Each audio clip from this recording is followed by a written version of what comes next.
Coming in November is the Crossroads Wayward Sisters edition. Find out the latest breaking news and speculation surrounding the newly announced spinoff series. Available exclusively to our Patreon subscribers.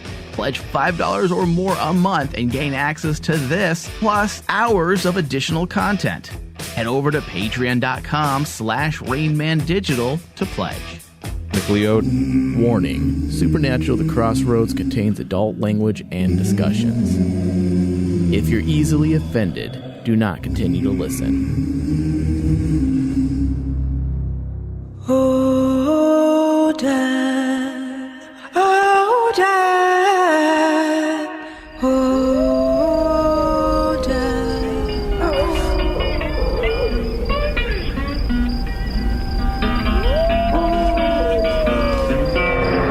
I went to the crossroads. Fell down on my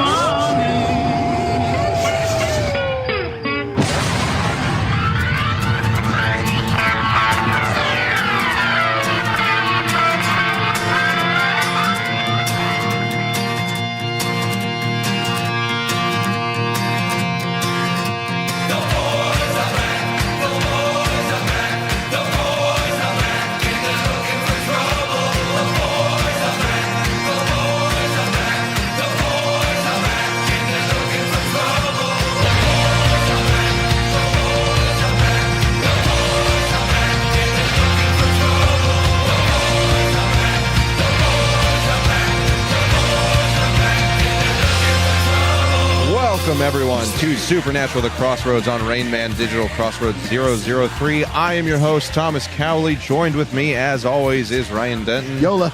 And Michael Flores. Yay, yay. And we are back for Supernatural Season 13 premiere, and we are very, very fucking excited.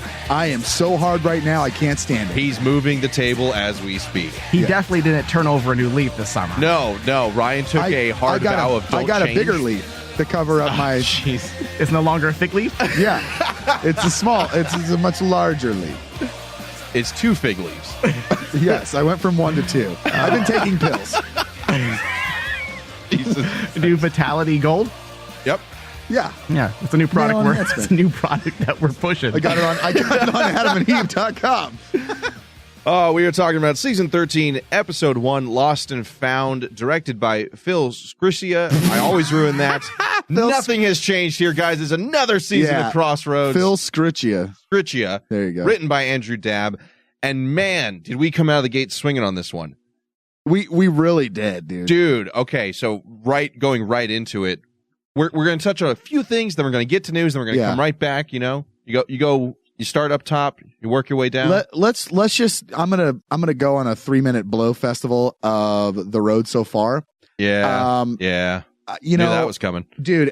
The way they started this episode off with that road so far and using Metallica, that song is fucking perfect for what they were doing and what they were showing us. All the scenes they chose were very well put together. Great editing for that. Great editing. It got me so in the mood for Supernatural right off the bat. And like you said in our pre kind of live show, it went right into the episode, which I thought was so good. Yeah. So good. It was distinctly different while being very much the same, which is a very hard thing to pull off with a show that's been on for 13 years. But I think you're right. It absolutely sets the tone for season 13. You know, we've got a clean slate. Dabb has spent season 12 giving us some new information, bringing back old favorites, answering some questions, clearing the board after the Amara God, reveal in season 11. And now we have a whole new season with all kinds of different possibilities. Dude. And sadly, a lot of them are fucking bleak, which seems to be a Winchester staple. Dark as fuck, dude. Like, Crowley is dead. Castiel is dead. Mom is gone, presumed dead. Kelly is dead. There's nobody left. All their friends and family at this point are gone except Jody. Yeah. Well, and not to mention that, okay, so they've got everyone that's gone, and now they have a new player on the board.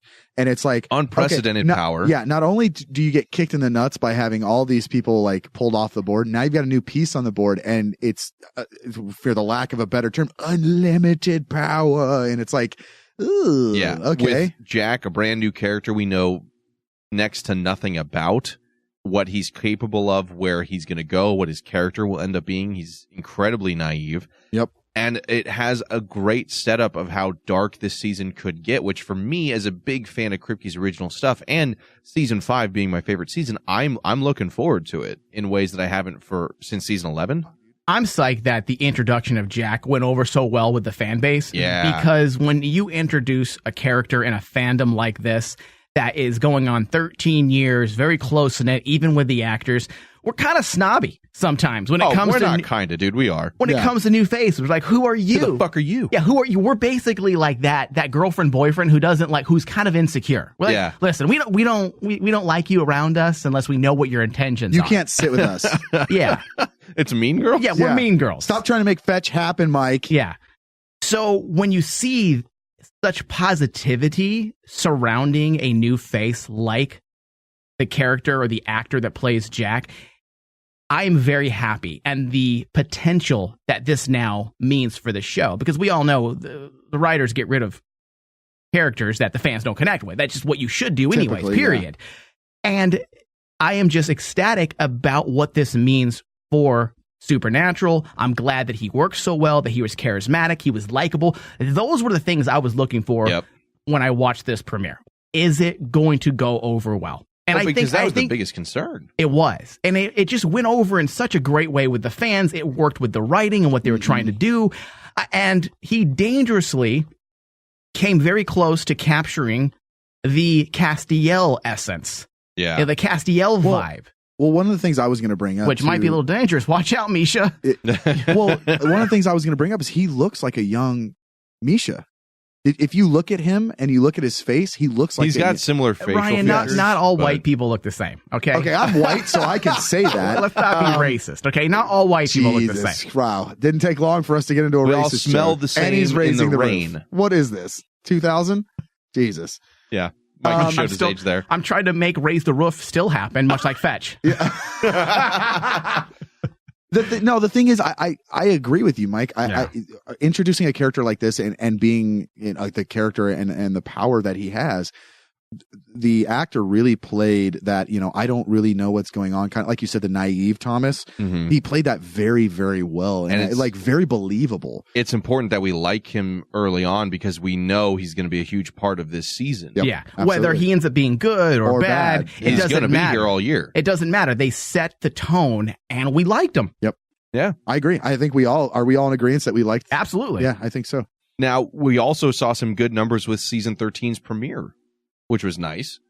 Season 13 premiere held up well in the Nielsen overnight ratings. You just can't say names. Doesn't matter if they're easy or not. I can't say names, period.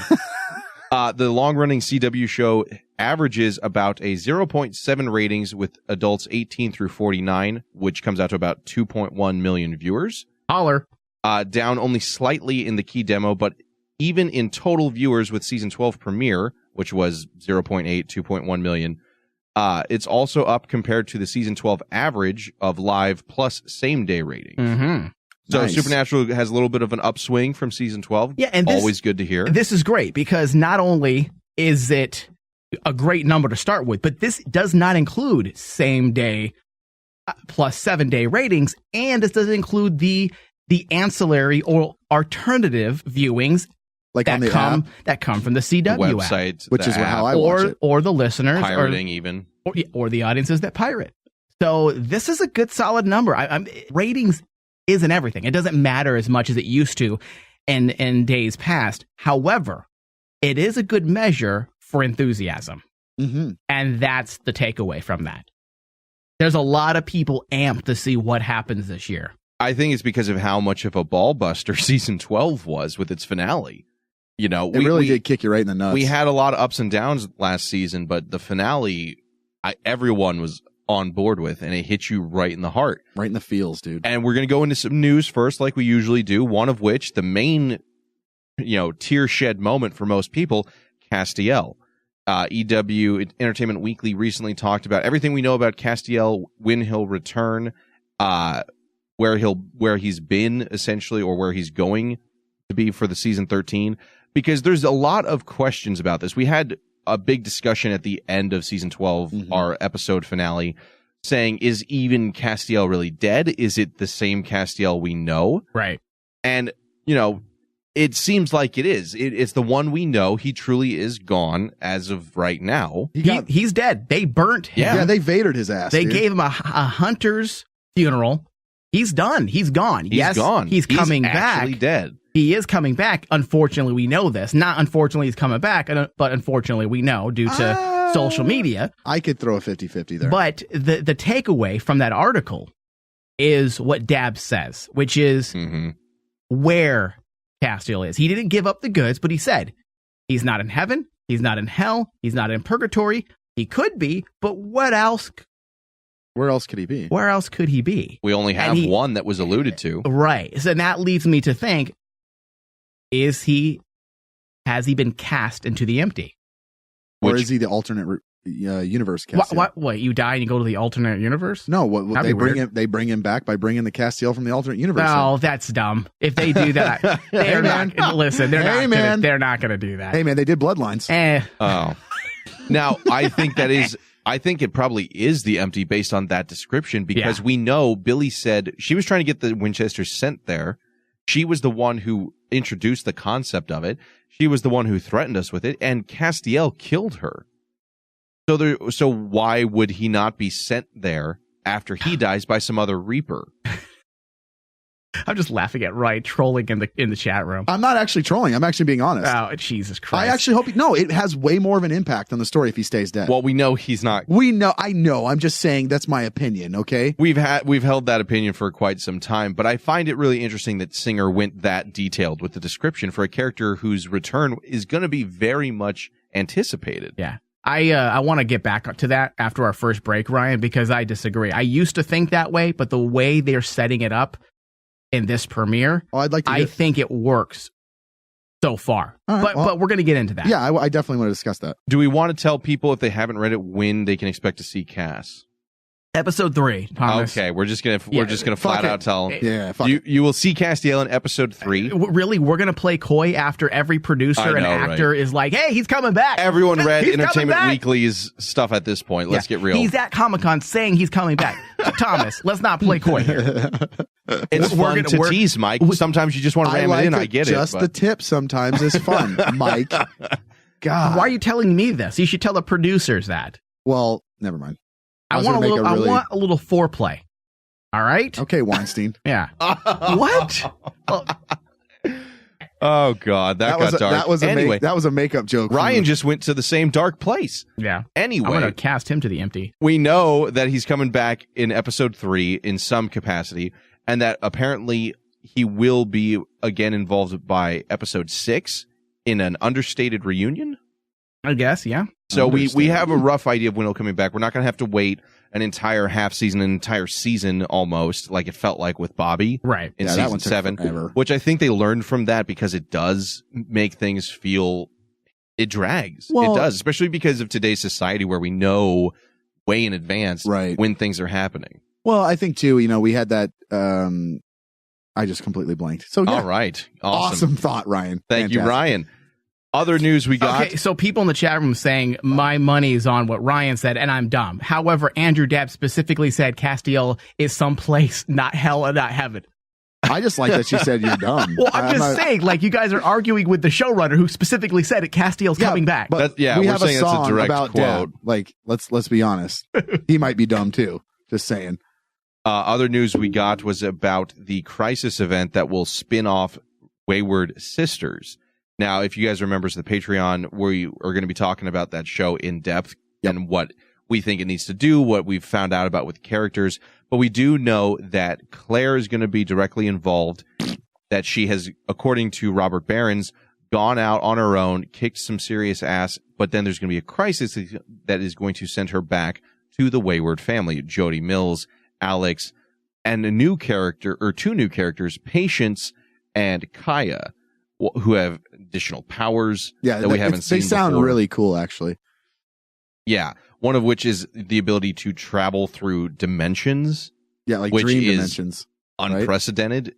There's all kinds of talks about dreams, whether it has not been explained fully, the details of this character's power, but the door is blown wide the fuck open with how many different dimensions we already know exist within the realm of supernatural. Okay, hold on real fast. I want to error check us real fast, or fact checked. In the chat room, they're saying that Castiel has been said to come back in episode 4, but this EW article I'm looking at right now specifically says, well, EW can reveal that fans will first see Castiel in episode 3 of season 13. So it's probably going to be something send like us some articles. If you guys have other conflicting information. Yeah, send us, tweet us. Don't post it in the chat room because it's hard to look at links in that cheap ass chat room that you guys love.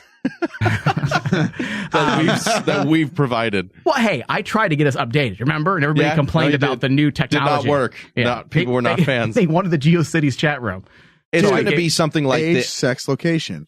Oh, Jesus. It's going to be something like a final scene shot in episode 3, probably. Yeah, that makes sense. And then episode 4 will be more of it, and then 6 is when he's going to have that semblance of a return in whatever capacity. Yeah. They're going to tease it. Send us those articles, though. They're going to adjust the tippet. They're going to adjust Jesus God. Anyway, we know that Wayward Daughters is going to have some big crisis event, and we've talked about this on the Patreon episode, but we know that they show up throughout the first couple episodes of season 13 with their big debut, essentially, being the mid-season premiere. So I think it's safe to say that they're going to be directly tied to the main story in some capacity. They have to be. And then they're going to take their own part of that and run with it for Wayward Sisters. Yeah. But I think good move. I mean, that's how you do a spinoff. I mean, I've said this since day one with spinoffs. The best way to get people invested is not just use characters you love and know, but also start developing their story and what's going to happen in their, in the subsequent quarter of their first season or potential backdoor pilot. Start covering that stuff, that narrative and those story arcs. Start covering it in the actual show itself so that when you branch off, people are already invested in that story. That's the way you do it. And some of the best spinoffs in the history of television and films has always had that in common. It's always been a buildup of story, an introduction of characters. You introduce the stakes and the would-be's and would-nots into the actual show itself, then you branch it off. That's how you write a spinoff.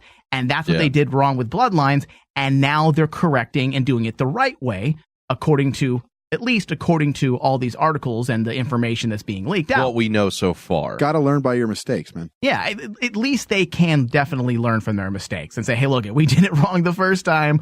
We're going to do this right the second time. Because if they fail, as we keep saying, if they fail the second time, we're not going to get another spinoff. It's done. Yeah, this is the last shot. Yep. Yeah, one shot, one opportunity. No, you were thinking Eminem right there. Okay, Eminem. Anyway. Mom spaghetti. A little bit of other news that is interesting, which we kind of alluded to again at the end of season 12. We know that Osric Chow, a.k.a. Kevin Tran, is going to be returning in season 13. Yeah. But however, it is not the Kevin we know of. It is going to be a different Kevin, according to Robert Singer.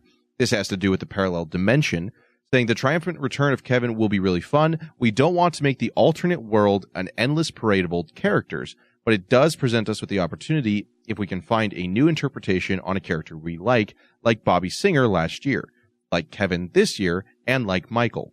Now, this is something we talked about. I knew it was coming. I was just a matter of time. This is something we talked about at the end of last year, where who knows what characters could come back, but we always said we wanted it to be within the realm of a way that made sense. Yeah. Not just, hey, you love this character, they're back. Well, we had this discussion on our Patreon shows where we went into a full-on discussion on the 10 Minutes at the Crossroads segment on Patreon. Who we wanted to come back. We discussed who was coming back, and then we pitched in our ideas of who we would like to see. And the first person I pointed to besides Bobby was Kevin. And it would be a fun little twist if we saw a dark version of Kevin. Obviously, totally Spider-Man 3 style. Yeah, very emo. Yeah, that's very, very sexy in a very early to late 2000s. Feel. That's for sure. what I want to see. I want to see him just like walking down the street, like hair flapped over his just eyes, like double gunning, like music playing. Chicks walk by. Yeah, that's what I do. So if they go the route of a dark Kevin and introduce him as something very different, it'll definitely work, and I think it'll make fans happy. I mean, Osric Chow is a capable actor, and I always love when producers and writers will throw something very different than something that they're used to portraying on television. And if they can give Ostrich something to sink his teeth in, something very different, I think it'll be a great little bit of fan service that actually does the trick. I mean, sometimes fan service run the risk of being just that. Yeah, you absolutely do. But fan service that just has no meat and no real life to it. It's just there to make people applaud and give us that little semblance of nostalgia to keep people coming back. But if you can make that nostalgia actually matter to the story itself, that's when you do it right. Yeah. And I think you're right. I think a darker interpretation of Kevin, the character we know, because he was, until the end, he was so much of I just want my life to be easier. I want to go back to school. This sucks. Everything's evil. Kevin had a lot of hardships. God damn it. He had a lot of hardships, and he finally kind of got, it sounds douchey, but he grew up and had some balls when season 8 started. I remember he had, pardon the phrase, but he had the whole holy water guns, and he was a lot more prepared, and he could deal with Crowley's shit more. Right. I want to see a, chain smoking, angry version of Kevin in this world, because this world is so much darker than what we know. But the Bobby we've seen is far more dark and violent, I think, than the Bobby we know. He's this Mad Max world they're living in. They've got to be, right? And I think for an actor like Ostrich Chow, this would be a great opportunity to do something very different than what he was given in seasons 7, 8, and 9. So I'm looking forward to it. I am too. It's going to be cool. I just hope they do that. They play that. Somehow they find a way to where he's watching Home Alone. And it just starts screaming. No, I think it would be cool if they introduce him and Dean sees him and he his eyes screams melt out of his head again. And he falls down and he passes out. And his eyes melt out of his head again. Yeah. Okay. I think it'd be great. Yeah, you would think that would be great. All right, guys. Me and Dab, we're 2 peas in a pod. Do you want to be in that pod? Ew. What would that ship name be? Let's say Dyke. Dab and Mike. That's the most simplistic. What did you expect? It was Ryan who said it. Ryan's so simple sometimes. Simple Jack. Oh, God. With that, we're going to take a... Wait, hold on a second. No, not with that. Hold on. I'm going to take over for a second. What impersonation was that, Ryan? Simple Jack. That sounds like Arnold Schwarzenegger. No, it does not. You just think that everything sounds like... You only have one voice. You should have won Oscar. Do Simple Jack again, please. No, you want me to actually do Simple Jack, or you want me to do that? No, do what you just did. No, you think absolutely it's Simple not. Jack. I will do Simple Jack. Yeah, go ahead. You make my eyes rain. No. That's Simple Jack. Yeah, all right. See, get it right. Now you're doing it differently. But now I'm doing a it minute ago, you were sounding like Arnold again. No, I was not. Hey, listen, I got the tape, and I will have it ready for next week's show. All right, whatever. All right, with that atrocity, we're going to take a quick break, give Ryan and Mike a minute to calm down, and then we're going to get into our discussion about Season 13, Episode 1 in just a minute.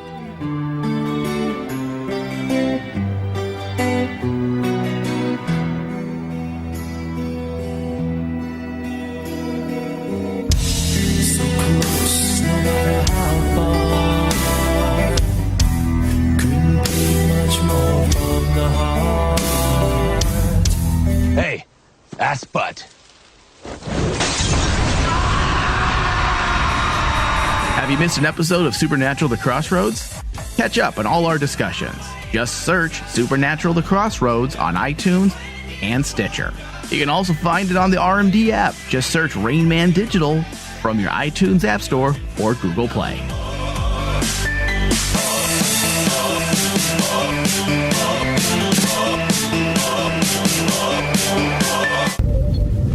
Holodeck 3 program is reinstated. Open sesame!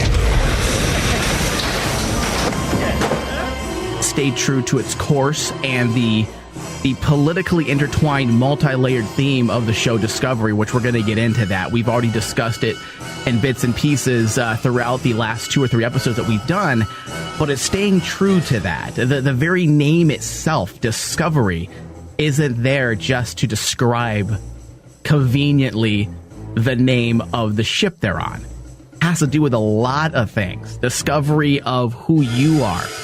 Discovery of the unknown. Discovery of exotic unknown cultures.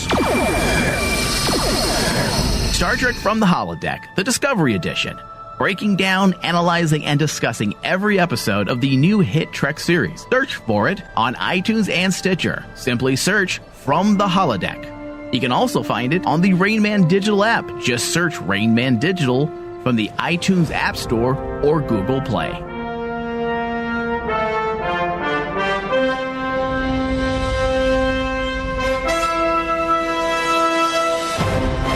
End simulation. Have you ever wanted something so bad that you do just about anything for it?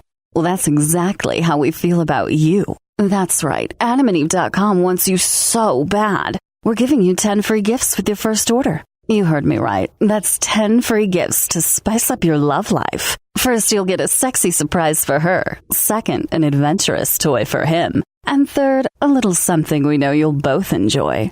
Plus, you'll get 6 full-length adult movies on DVD. And number 10, free shipping on your entire order. That's 10 free gifts for you shy types who've never tried Adam and Eve before. Just go to adamandeve.com and select any one item. It could be an adventurous new toy, a sexy piece of lingerie, or anything you desire. Just enter offer code DEAL30 at checkout and you'll get all 10 free gifts, including free shipping. That's offer code DEAL30. That's DEAL30 at adamandeve.com. You can get additional episodes of Supernatural The Crossroads if you guys head over to patreon.com/RainmanDigital. And no matter what you do in it, you will get something additional. But you can get additional episodes of Crossroads, Supernatural. You can get additional episodes of Rain Man. You can get shirts. You can crotch cams. Crotch cams. No, come on, be honest. Eventually. You can get Let's not lie to people. You can get behind-the-scenes footage. You guys can get access into the studio as we're setting up and during the show. All kinds of additional things. Video casts, special talks with us. But I think the most important thing is the Supernatural side of things, which is the retrospective reviews, discussions, theories, the overall geek outs that we do for Supernatural. Plus, coming very soon, Thomas and Ryan, is the Wayward Daughters edition that will be exclusive to Patreon subscribers, full-on discussions. And I think we may start that as soon as November. In fact, we have, I think, a Wayward Daughters discussion coming out next week. Yes, we do. But it officially goes into full effect beginning November. And if you guys are a big fan of the Crossroads show, you can see all of the exact same show way back for Kripke's era, season 1, starting all the way with episode 1. Exact same show, but with video. No crotch cams. That's still not a thing. Yeah, it will eventually. So head on over to patreon.com/RainmanDigital. The Rain Man Show. The Rain Man Show. Go ahead, Andrew. Minister Kevin Swanson, who holds notoriously homophobic views, said Houston had sinned by having a very, very aggressively pro-homosexual mayor. Unless Houston repents, unless New Orleans repents, they will all likewise perish, he told his radio show. How does he get a radio show? That is the message that Lord Jesus Christ is sending it's not. right now to America. These comments come days after Christian radio personality Rick Wiles linked Houston's progressive attitudes with the storm as well. Okay, so gay people have magical powers. They're basically Aquaman. They can control the weather and the sea life. Why wouldn't you want to be their friend then? Yeah, exactly. I wish I was gay. If I can have magical powers, I would go down on a dude. Like, hey, listen, go down on a dude, and you can now command the weather. I'm like, all right. Sure. Point me to the nearest dick, please. I thought I had to get bit by a spider, but apparently I had to get bit by some fashion That's Satan. my origin story. My origin story is to get plowed in the ass. For more Rain Man, visit RainmanShow.com. Previously on Supernatural The Crossroads.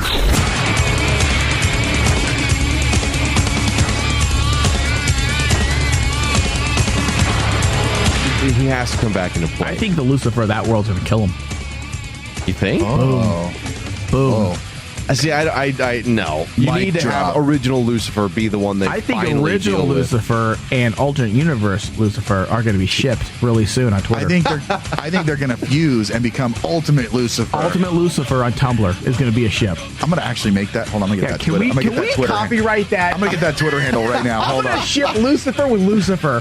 Alternate reality Lucifer with Earth 1 Lucifer. Can we call this Earth 1? No, don't get started with that. Don't. Let's call this. What are we going to call this then? Supernatural 1? Ultimate One? Espion 1? Espion 1 World 1.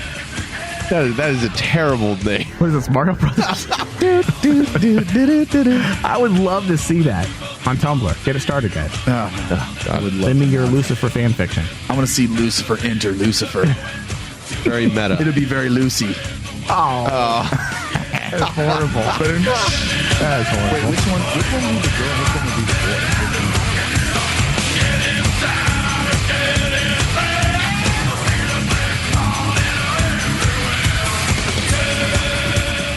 Welcome back, everybody. Supernatural: The Crossroads. Now we're going to be talking about Season 13, Episode 1, Lost and Found. Directed by Phil Sgriccia. Hey! And written by Andrew Dabb. And this premiere was very different than what we've gotten the last few years. With the end of Season 12, we're all reeling after the loss of Mary, Castiel, Crowley, Kelly for some people. Just everything that could have gone wrong in the finale did go wrong. And yet the premiere did not do what it has done the last few years, which has been kind of a part 1, part 2 setup. Where it felt like it should have been 2 episodes. This one definitely that was distinct standalone. of season 10 or 11 and 12 specifically. Right.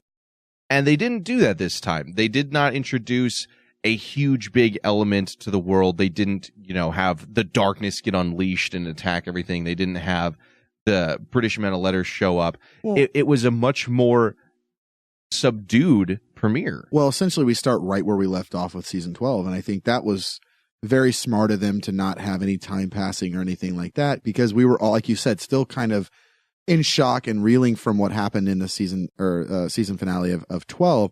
So for them to start right where they left off with 13 and was smart. It was very smart for them to do that. They've done that before. It's not necessarily just picking up where they left off. It's the emotional element that they use to kind of tie it over the audience. I know some of us weren't exactly the happiest with how they left them. Not that there was any complaints. I think everybody enjoyed the season finale, but there were some little complaints here and there about the emotional element in relation to Castiel's death and how Dean reacted.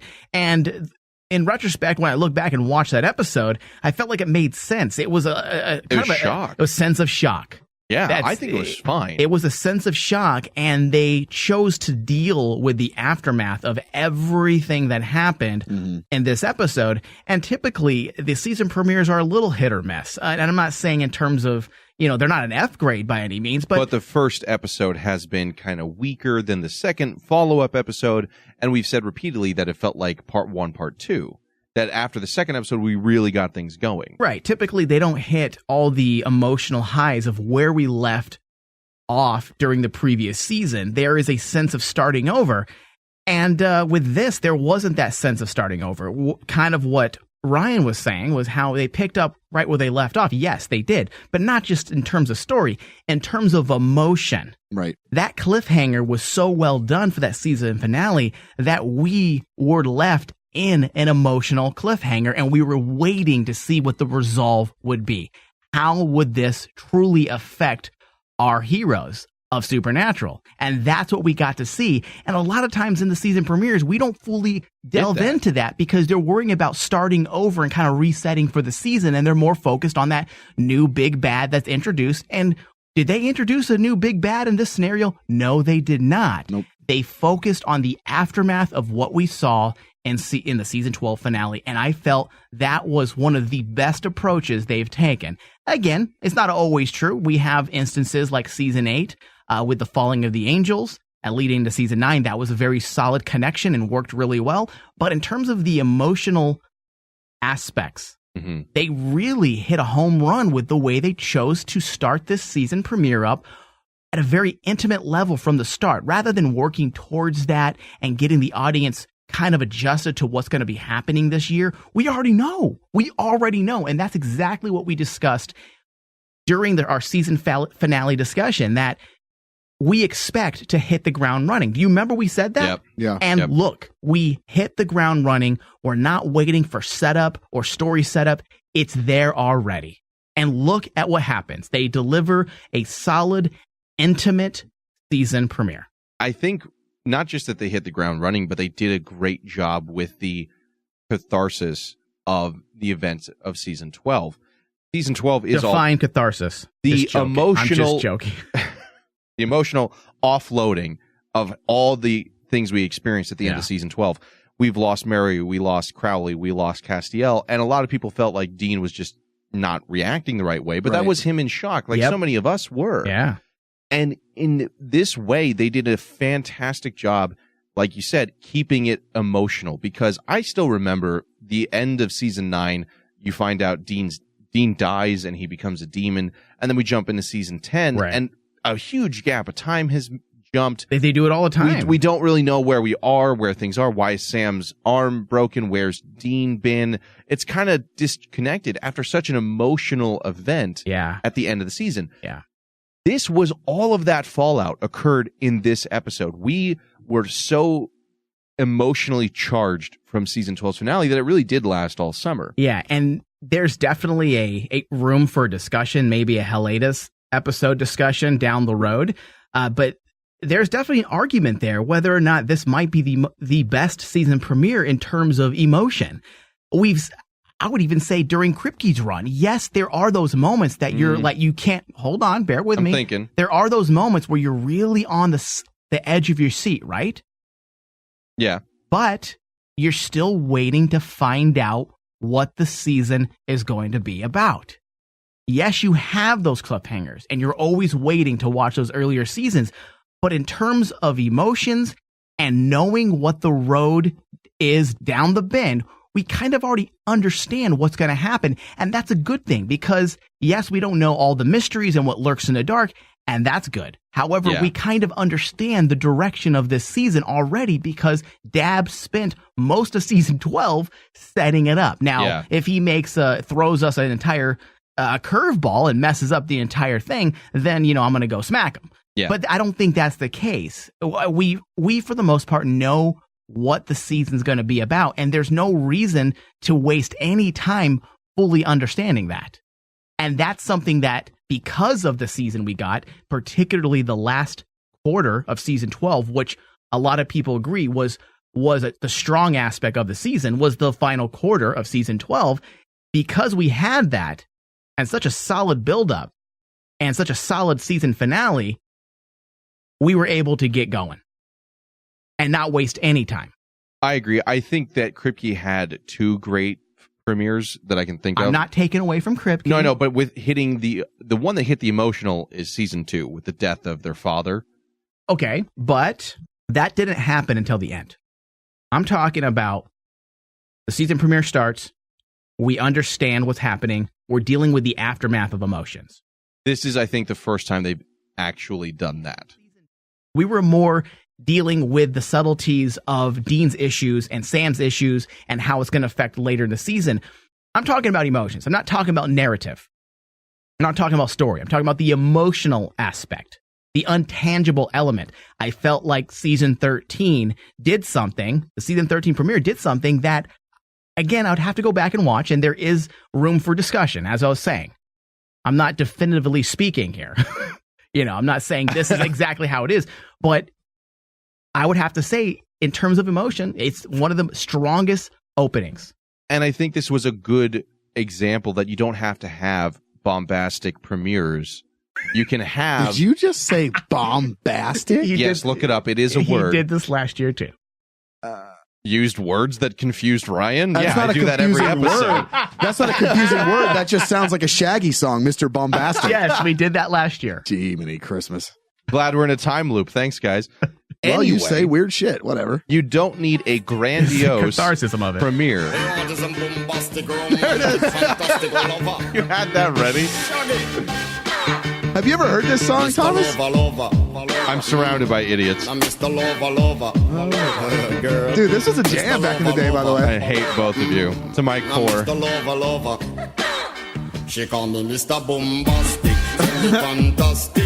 Mr. Bombastic. I swear to God, I don't leave the time loop. I'm in my own mystery spot where these two idiots play the same joke songs. Well, stop saying the word. Come on. You don't need to have a special premiere. How's that? Wait, hold on. Now you go, you. Wow. So now it's a redneck thing? Yeah.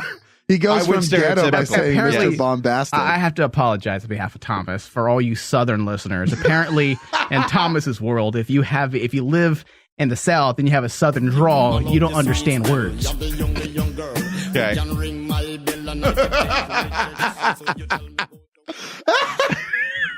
Mr. Bombastic. Hey, Ryan. Yeah. This is one of those moments where Thomas is upset. It's one of those moments. This is like Blue Fire. Blue Fire was just me being stupid, but I know what moment we're in. I won't say. You know exactly Thomas what is like, goddamn moment we're in. In what world do I get made fun of being smart? The world I live in every day. Fucking nerd. Anyway, you don't need to have a whole bunch of effects and a whole bunch of amazing moments and look at all the tension. The stakes have never been higher for a premiere that is designed to be the season finale to keep us on the edge of our seats throughout the summer.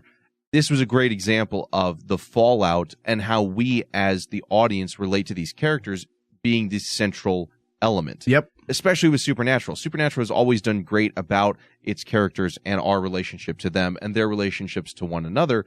So I think that this was a perfect example to where storytelling of good characters will supersede, the big moments. And that's kind of the takeaway, Thomas. I'm hoping my point is coming across. I'm not saying there weren't better season premieres. I'm not saying this was the best. I'm saying that it was the most emotionally raw. Dab really understood that he needed to tackle the aftermath. He had already set us up, and we were able to deal with it almost immediately. And I felt like it really worked. I think the choice of doing a low-key premiere with high intimate emotion, and that was the focus, isolated threats, work sometimes far better than something grandiose at the beginning. Well, sometimes I feel like when something raw and bad happens in the show, sometimes we gloss over it. Yes. And I feel like that's where you don't grow your characters. You don't grow the characters with emotionality.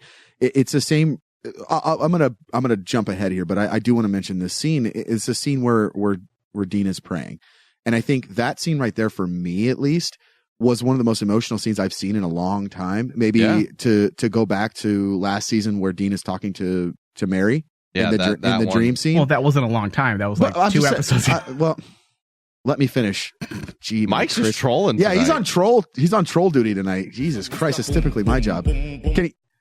I didn't say Mr. Bombastic, so I'm okay there. No, I'm just saying, like, those two scenes, yes, in the last couple episodes, yes, but before that, we gloss over the fact that these are characters. They're supposed to have human emotions. They're supposed to, feel something. Like, Dean basically lost his best friend besides his brother, and he's got to be going through something.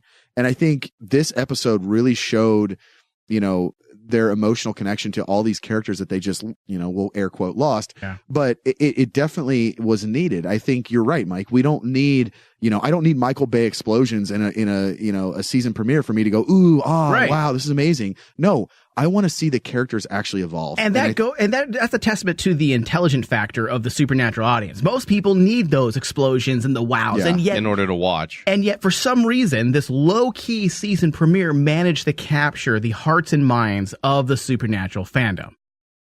Because it's substance over style.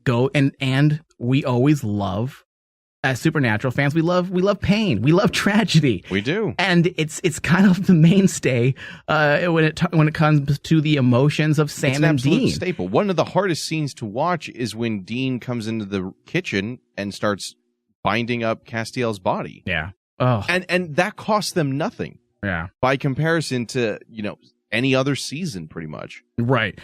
And how hard that hits everybody. Yeah. Because they are going for that emotional impact. Right. They're tugging on our heartstrings the entire time because you don't need to hit us with anything more. We got hit with everything in the kitchen sink. Exactly. Now it's time to feel. And Supernatural's audience, compared to many other shows out there, like you said, we're a bit, masochist because we like feeling that pain, but it's a huge part of Supernatural. Right. Very much. And it kind of fits with what Dab and the rest of the producers and writers wanted to kind of get across, which is hopelessness. That's kind of their their general theme or spine for this season. It absolutely it's set the tone. Sense of hopelessness. There's no one left. Everyone's gone. Yeah, absolutely. And what are we it gonna hurts. do? Yeah, you know. Although I will say it is lessened a little bit by the fact that the internet destroys everything these days. You can't have any mystery. You can't have any illusion to anything else anymore.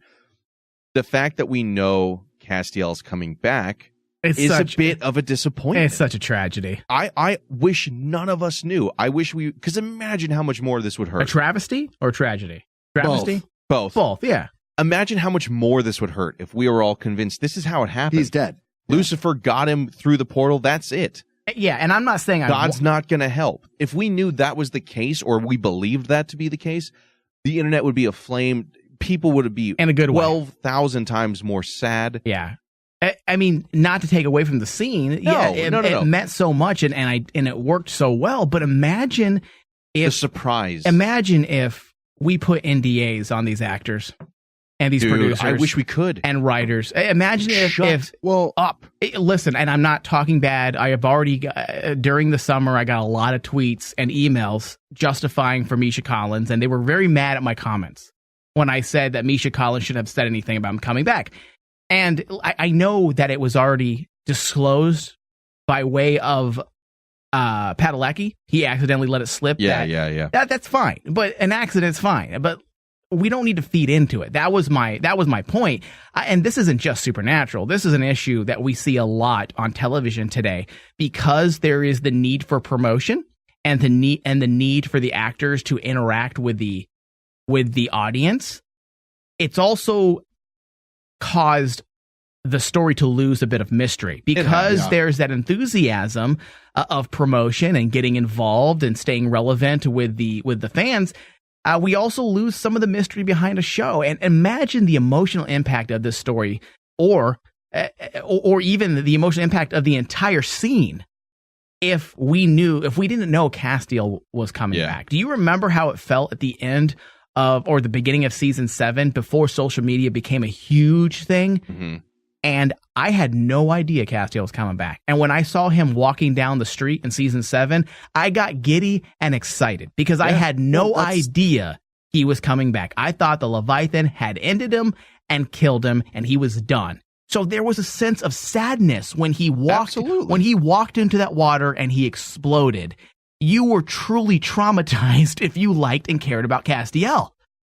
Well, do you get what I'm saying? Yes. No. And social media has kind of ruined that mysterious factor behind the characters and knowing whether or not they're truly dead. Yeah, it honestly, dude, and for all the faults that the show has, Walking Dead has done it correctly.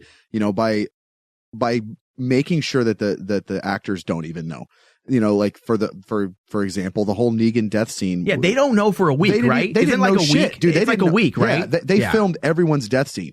Every person got a death scene, so nobody knew who was the one that died. And it was smart of them to do that. Then no one could leak anything. I think Game of Thrones is doing a similar thing with multiple endings being filmed. Multiple endings for the next season, right? Yeah, the final season. It honestly would have a much higher impact. And I think I had talked about it earlier, and I know we were going to delve into it.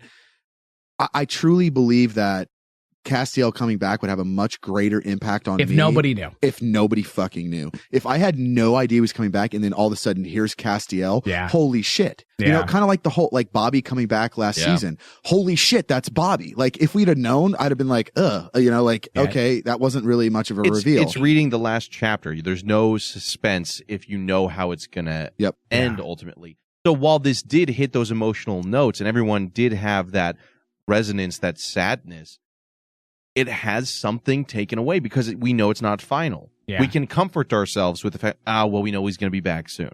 If you don't have that, it hurts all the more.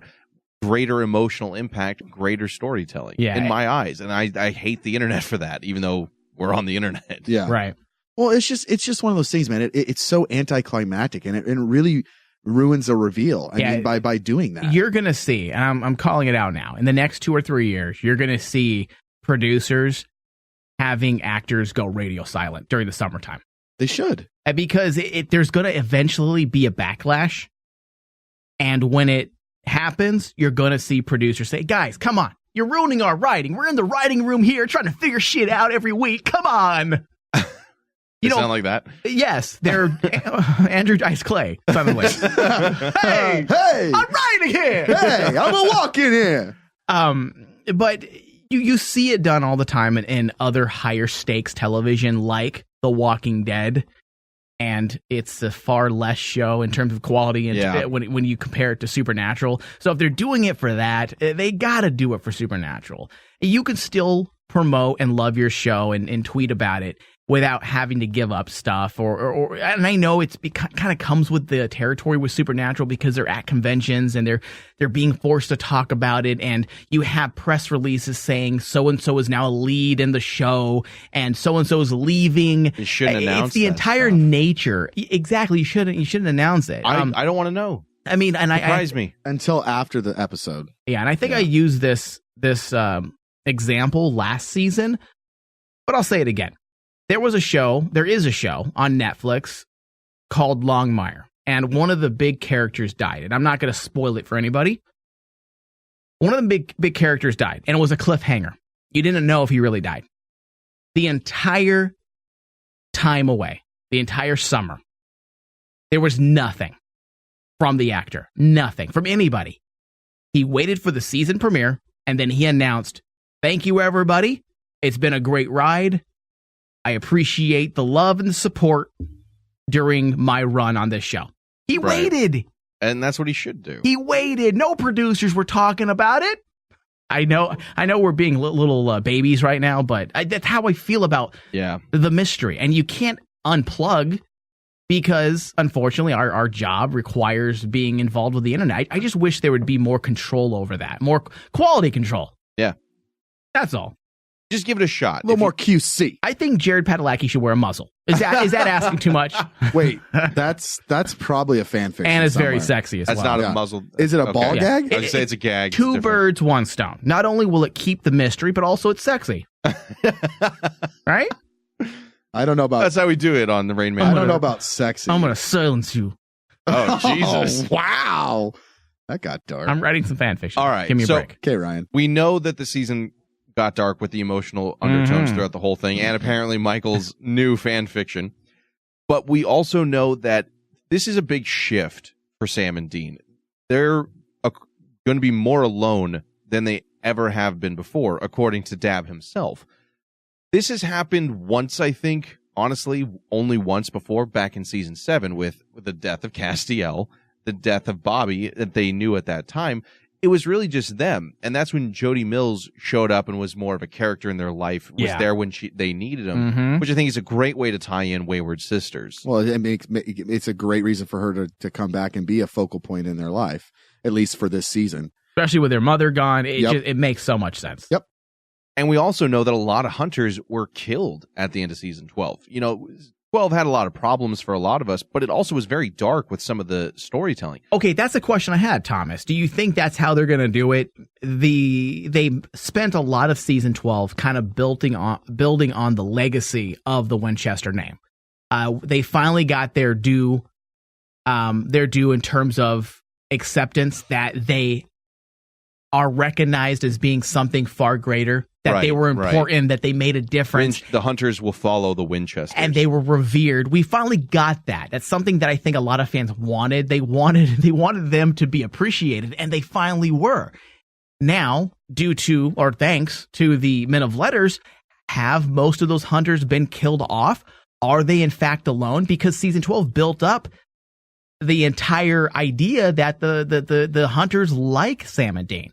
So in order for this alone factor to truly work, this means that the Men of Letters had a greater impact on the hunting circles within the United States. That would mean that there truly are one of the last hunters. I think from what we've seen with season 2, way back with the Roadhouse, Roadhouse, the amount of hunters we had then and ones we've met over the years, down to how many we know have been killed and what's left now, I think it is a small number of people, at least in their general vicinity or who had ties to them. Right. There's probably other hunters out there that they're not familiar with. I mean, Sam and Dean didn't know that many when they started out.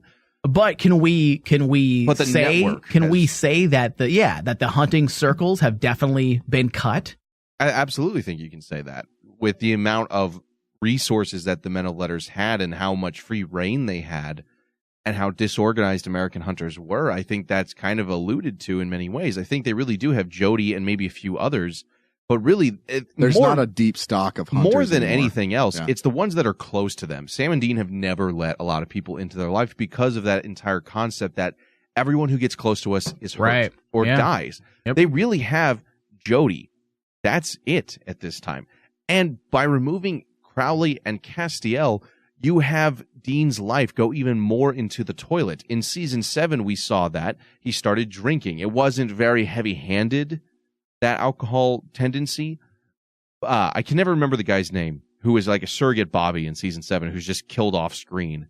Miscellaneous character. Miscellaneous character.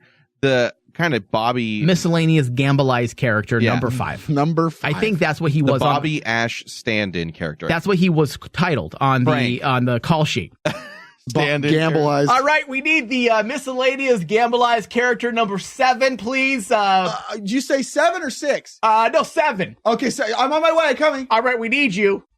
I don't know my lines though. It's okay. We're gonna kill you off. Don't worry about it. Oh, okay. It's off screen. You know, he's off screen. We don't need him. Hold on, we're rewriting the entire scene right now on set. Well, do you need me or not? I don't know. I'm on my way out. I think I'm fired after the season, so I'm just going to write whatever. Well, I'm going to go back to my trailer. Wait, I don't have a trailer. I'm an extra. It's true, though. When not only did that happen, but with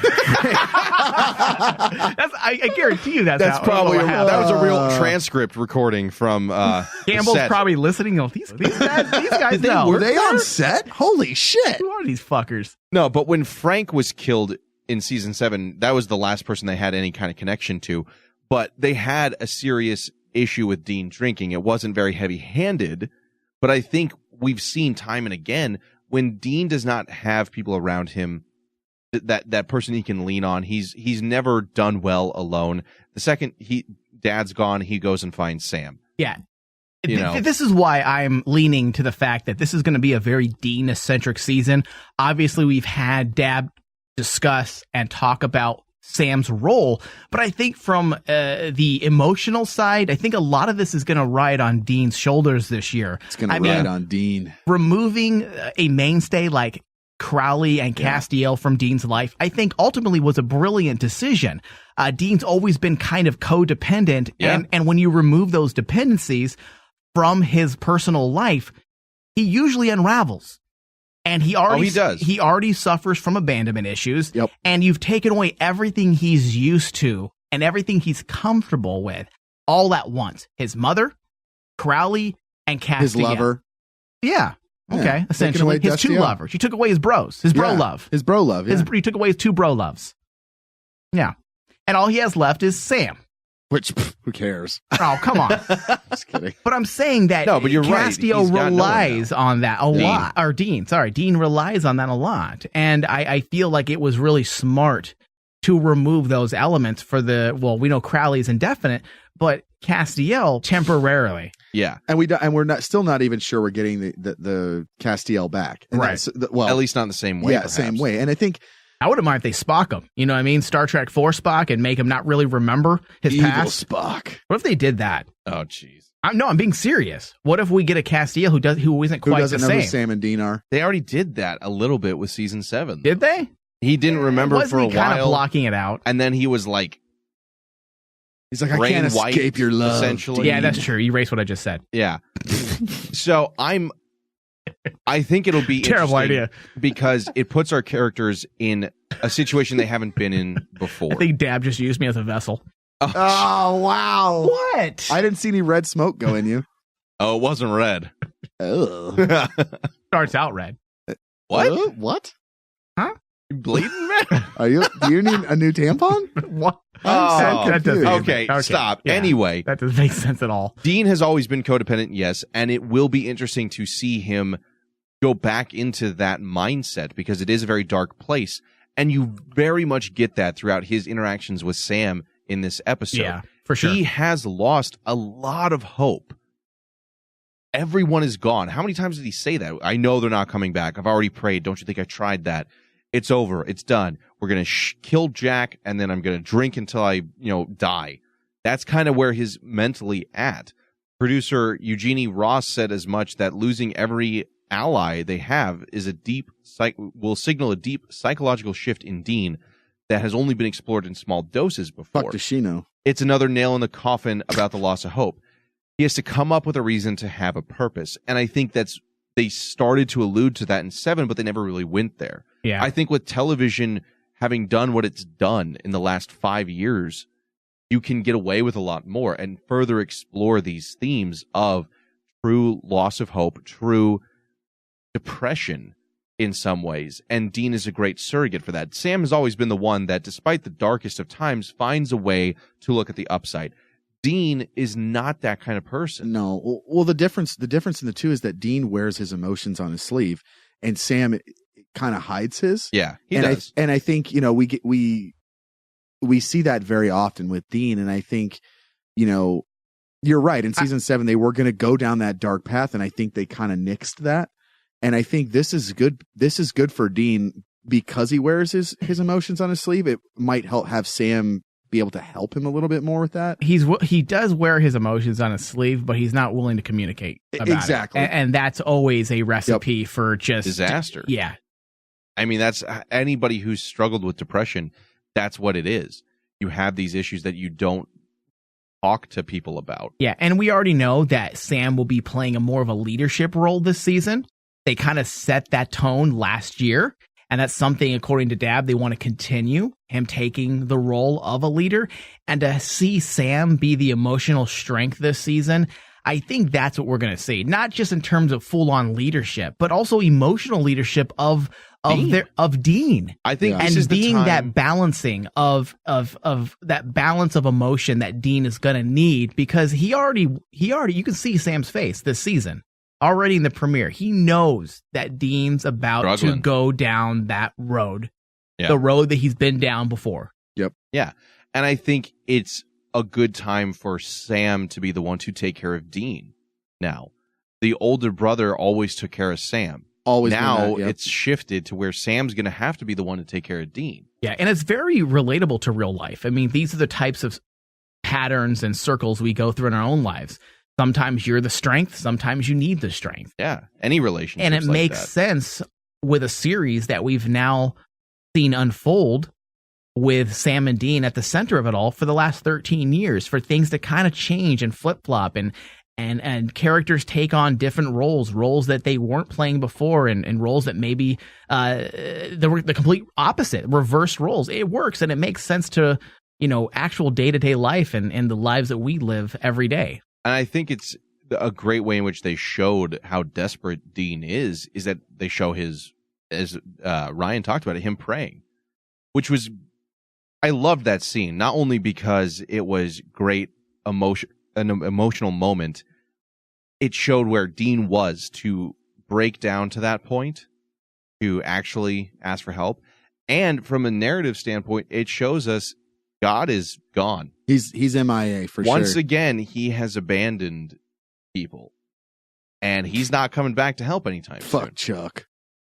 You would say that, but I liked that little bit because it really does. He feels alone more than ever before. I mean, he asked for Crowley to come back. I mean, obviously he is 100%, like you said. I mean, he has Sam, but he is alone, and he's got no one there. He's emotionally alone because he's always been able to talk to Crowley and Castiel about stuff that he's never talked to Sam about. Yep.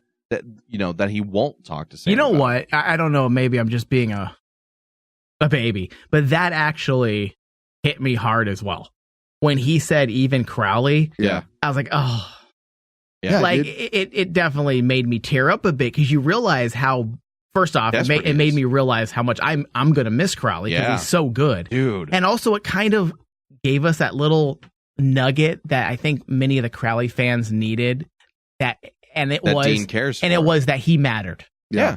And that his death actually mattered to Dean. And in some ways, I think that's a nice little closing send-off for Crowley, because all he ever wanted was to be loved. And in some weird way, Dean asking for God to bring him back show that he cared.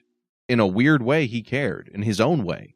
And that was a great send-off because it does hit you in that emotional heartstring because you too, we as the audience are Dean. We are not getting Crowley back. We know we're getting Castiel. We're lucky that we know that in some ways. We talked about the spoilers of mystery there, but we know we're not getting Crowley back.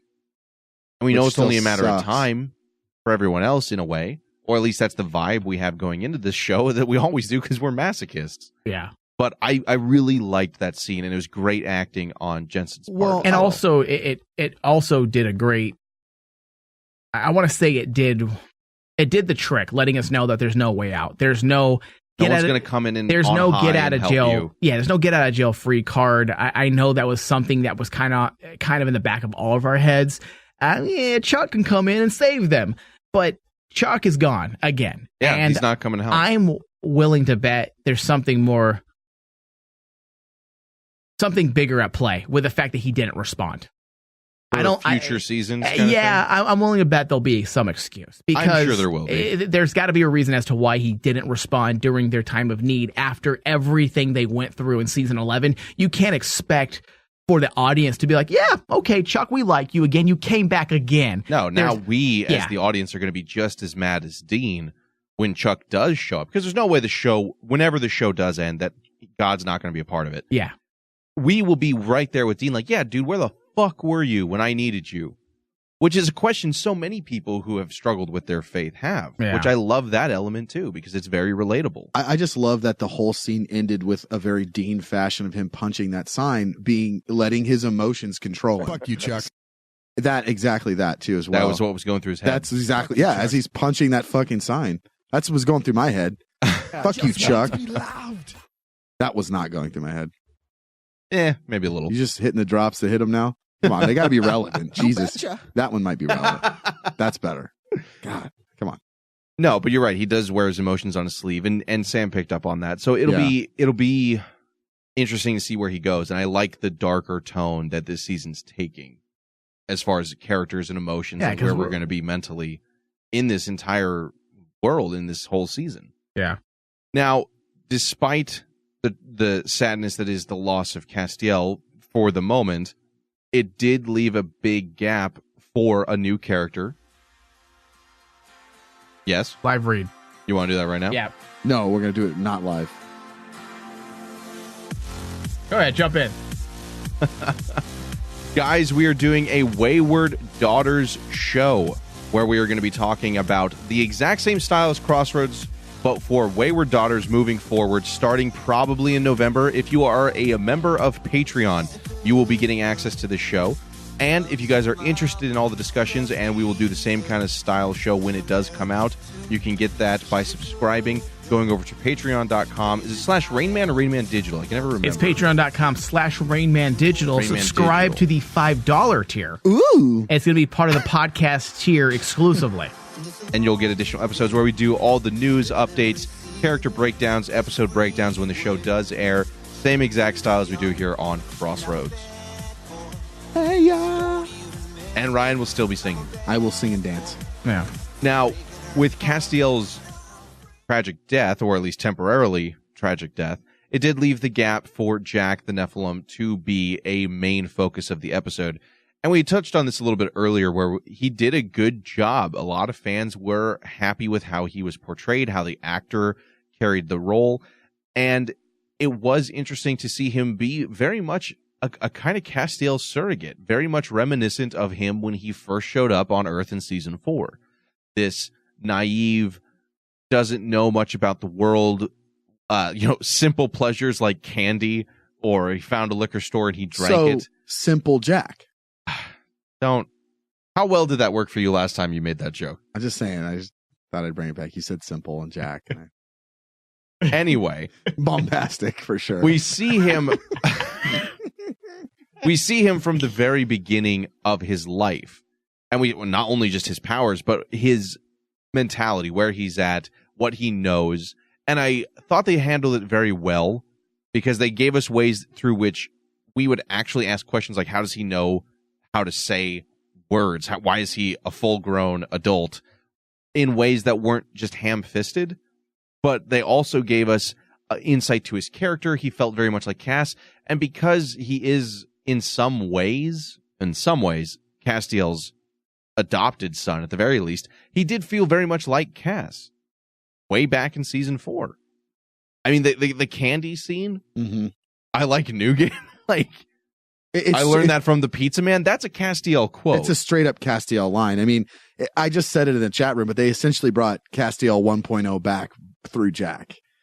And honestly, that's what we loved about the original version of Castiel was, you know, how naive he was, how, you know, he didn't understand things. And he was innocence. That innocence, yeah. And that quickly disappears. And I like the way they portrayed him because he does have that innocence that the guy Alexander Calvert, is that right? He's very likable. In the very beginning, we have very little to go on. We all assume that he's this evil force, and yet we like this character, which brings up all kinds of ethical, moral questions moving forward in the season. Because regardless of what happens, we're going to be upset. I think they've basically set that table right away. If he is a truly good person, but because of his powers, whether they're uncontrollable or whether he will always be hunted throughout his life, you have that notion that maybe he must die for the good of everyone else. The whole Spock, the needs of the many outweigh the needs of the few. If you're bringing on a character like Jack and you're going to make him be a mainstay for the season, you're going to need to make him relevant and matter to the audience. And I think that's one thing that they managed to do pretty effectively from the get-go. Yes, the hopelessness aspect was definitely the focus of the episode, but for those people who need that tangible obstacle, that's where Nephilim Jack came into play. And despite all of what we see Sam and Dean go through, Jack's kind of also being built up at the same time because he's going to kind of be the path that we take this show to explore the hopelessness narrative. Moral questions. Correct. And it allowed us to care about Jack, which is going to be important because you said it's whatever happens, we're going to be upset. We're going to be upset because whatever the writers have in store, they're making us like Jack for a reason. Yes, exactly. Whatever happens, if he becomes bad, then we witness a tragic Anakin-esque downward spiral of someone we like or even relate to. If he stays good, but he still must die, we deal with the ethical question that it poses. So either direction we go, we're screwed. And it makes for a very fantastic journey and story this season. And we continue the exploration of the ethical questions. I have a feeling that he's going to be a character that kind of struggles with the darkness because, unfortunately, he's genetically connected to Lucifer. So that's going to have some relevance and some bearing on who he becomes. I think he's going to end up being a tragic character. He's a little too similar to Misha and Castiel, so I don't see him staying long. I don't see him staying long, but I think... I mean, obviously this season, but right. I don't imagine him being a permanent fixture. No. So whatever happens, it's going to hurt. And it's going to hurt Sam, and it may even end up hurting Dean. Who knows? But the way they introduced his character and really made us care about him and like him, it makes me worried about what we're going to see later. Well, to go off your, him not staying for very long. The thing is, he would have to be nerfed even worse than Castiel. I mean, let's be completely honest. He's way too powerful to be a piece on the board, or a fixture season. If they do season after this and after that and after that, there's no way you can even have him on the board unless he gets his powers just completely nerfed. There's no way. You just can't do it. It's like the same. Which then brings up the question: do you even bother keeping him around? Exactly. That's the problem. And it's like, with this character, you're right. They're making us like him because it's going to be tragic. And with that element of Lucifer being part of his genetic makeup, there's a good chance that Lucifer's viewpoints will transfer over to Jack. I could see that. We don't know how, angel genealogy works, first of all, but I could see he is so innocent right now, so he is likable and there is good in him. But like anybody, there is that capacity for evil. Yeah. And him experiencing and seeing the world and how much garbage there is and all the terrible things that have happened and the terrible things that people, including Sam and Dean, have done. He's going to go through his own moral and ethical journey. And with somebody as damaged as Dean right now, being so close, so influential on his life in these early stages, it's very possible that Jack himself will go down the same dark path that people can easily go down when you look at the world around you. And he does have something going for him in terms of a possibility that he may, or in relation to the fact that he may or may not go down a dark path. And that's his connection and bond that he has with his mother, which I liked that. Yeah. It wasn't in your face, but it was subtle. The connection that a mother has with their child, and the fact that his mother can have that great of an impact on who he becomes, to the point where he can choose to be born at a certain age so that he can protect himself because his mother spoke to him, telling him that he needs to grow up and be ready to face the dangers of this world. That's going to be something that's also going to help balance any potential influence that Lucifer may have on him. He's going to have that balance from his mother. And I love the poetic connection between him and Sam. In a lot of ways, that's Sam. He has the good side of him that is the Winchester Campbell bloodline, but then he also has something that inside of him that could go disastrously wrong for the entire world. And the fact that they're bringing back to that type of element to the forefront, that type of symbolism back to the forefront, and they're now utilizing another character in the same way, it fits to the themes of Supernatural. And I think that's another connection that kind of went overlooked a bit, and yet it was definitely there. I agree. And I think the idea of bringing in a character who could easily go down one of two routes, while Sam and Dean themselves are basically on those same sides. Sam is very, positive, upbeat. Despite his destiny and nature, he was always, I'm going to find a way out of this. I'm not going to do it. And Dean is very much, we love him, but he is a defeatist in a lot of ways. Things are bad. They're always going to be bad. Define defeatist. Somebody who's always gives up, doesn't think there's any way out. Is that the opposite of a fetus? I'm just wondering. He's a fighter, but he doesn't assume that anything will go right. And Sam is the opposite of that. And Jack is caught in the middle, and he could go either way. And I think it's a nice parallel to where Sam was in season 5, to have the son of Lucifer now be in a very similar position. Yeah. And I love that Sam was the one who asked that question, because that is something Sam would ask, and it's something that we as the audience were curious about, is how the fuck are you a fully speaking, fluent English speaking 20-something-year-old, And him just asking that question worked, but it also gave us a huge insight to his powers. Yeah. His mom talked to him as a fetus, and he's like, well, I got to just have the power to become a fully functioning adult and learn English overnight. Yeah. Like, his powers are nearly limitless. We know from this episode that he can't be killed by the angel blade, which could kill almost anything. Yeah. There's only a few things that were immune to that. Yeah. Such as Eve. Angel blades could take out archangels, or at least Lucifer's could, right? Which we know he had a more powerful one. Cult couldn't take him out, right? So there's a power scale there, but he walked that off without an issue. Dude, he got stabbed right in the heart and was just like fucking heart, and it was like a scratch. Not even a scratch would have hurt more. And just to backtrack a bit, Thomas, you mentioned that Sam's the one who spoke to him and kind of asked those questions that were needed. It was a great use of exposition. Usually exposition goes terribly wrong. Yeah, that was very well done. But it was done well because it makes a lot of sense, but also it creates that connection between Sam and Jack that we're definitely going to see throughout the season. And I'm hoping that Sam draws the connections and the contrast between the two of them. I mean, how many times has someone viewed him as evil in the first 5 seasons of Supernatural? Absolutely. Something that they could understand and they defined instantly as evil. And that's something that Sam definitely can understand and connect. You don't want to You don't want to simply judge Jack because of how he was born or who his parents are. He wants to give blood. Right. He wants to give him a chance to prove who he is and what he can become, much like Sam was given that chance through Dean. And in some ways, I see Sam becoming to Jack like Dean was to Sam, that there's a way that he can be good, that you got to protect him.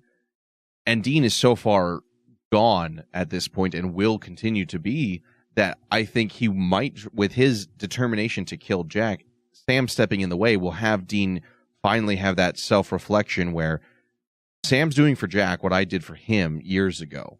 Am I just the same hunter who has no moral compass anymore? Am I that far gone? Is there a way back from this? I think season 13, if they're smart about how they do that, will ask a lot of moral questions that, like I said, television has kind of upped its game lately. Supernatural has always, in my opinion, been ahead of the curve way back in 2005 through 2009. But I think now we'll get into some really interesting stuff, some stuff that everybody constantly asks and has questions about to this day. So we'll see what happens with that.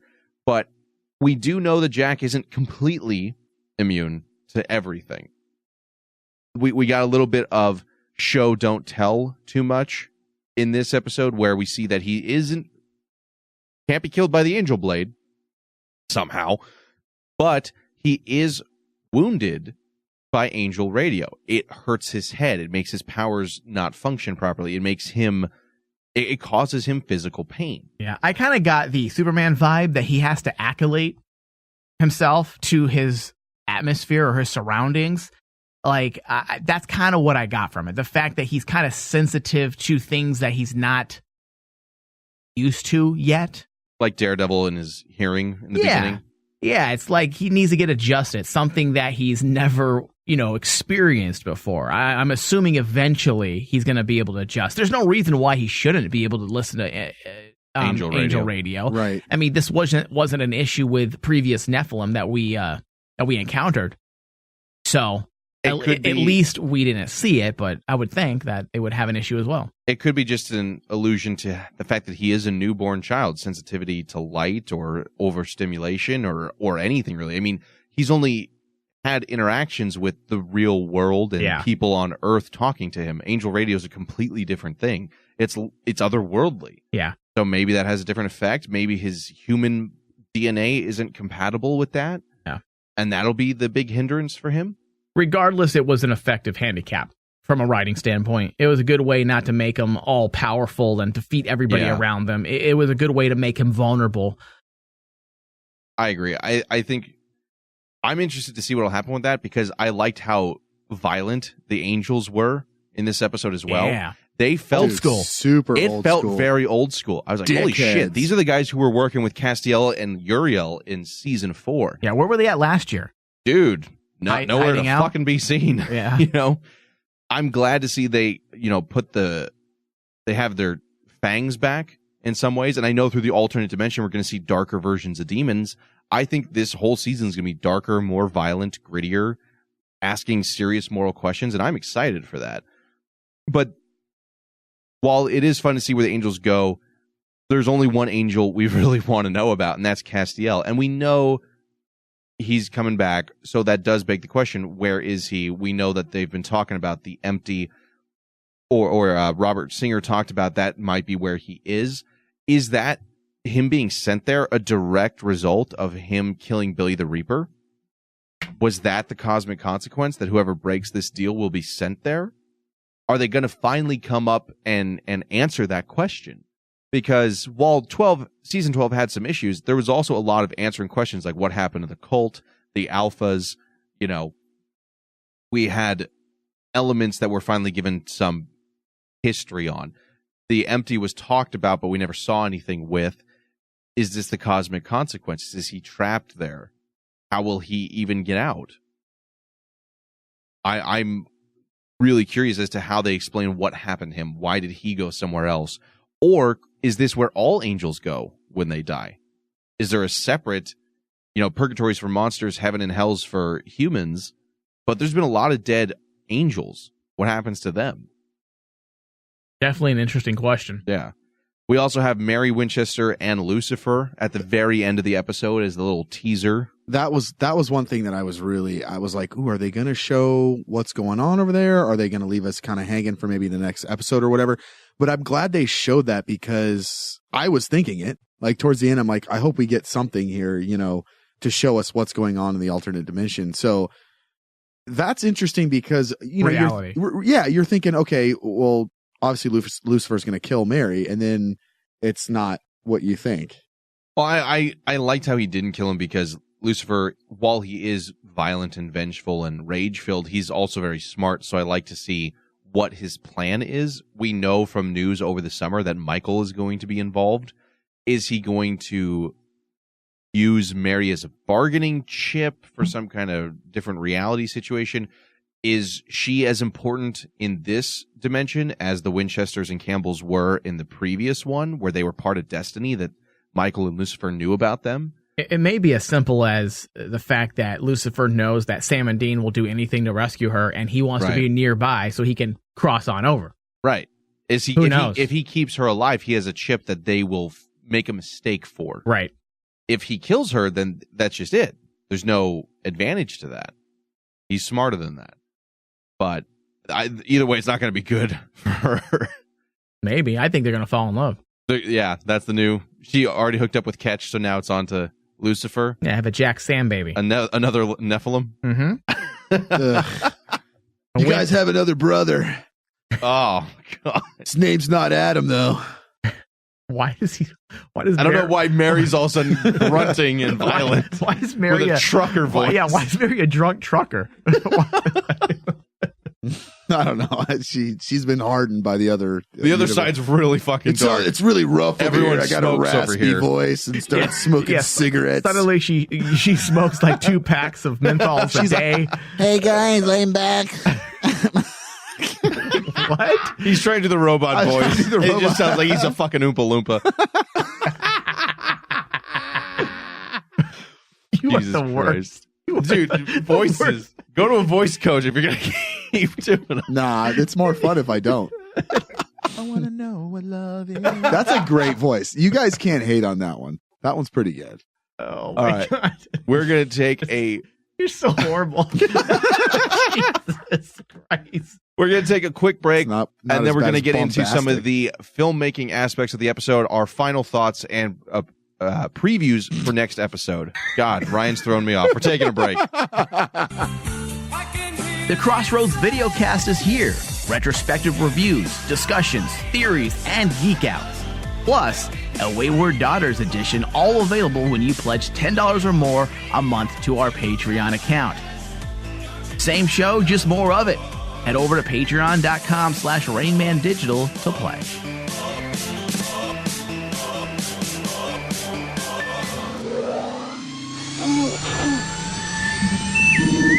This is Star Wars from the Butter Tank exclusive.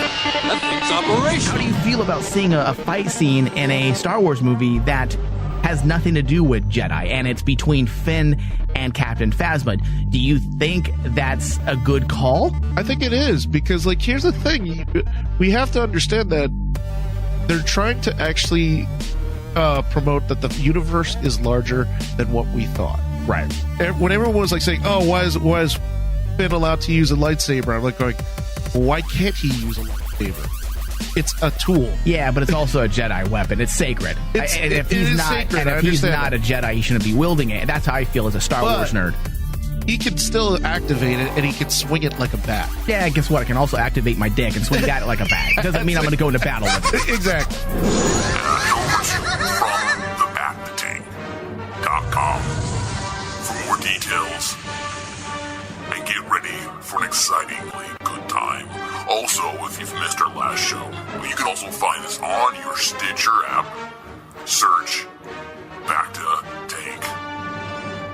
Add us to your favorites. Thank you, and we will see you very soon.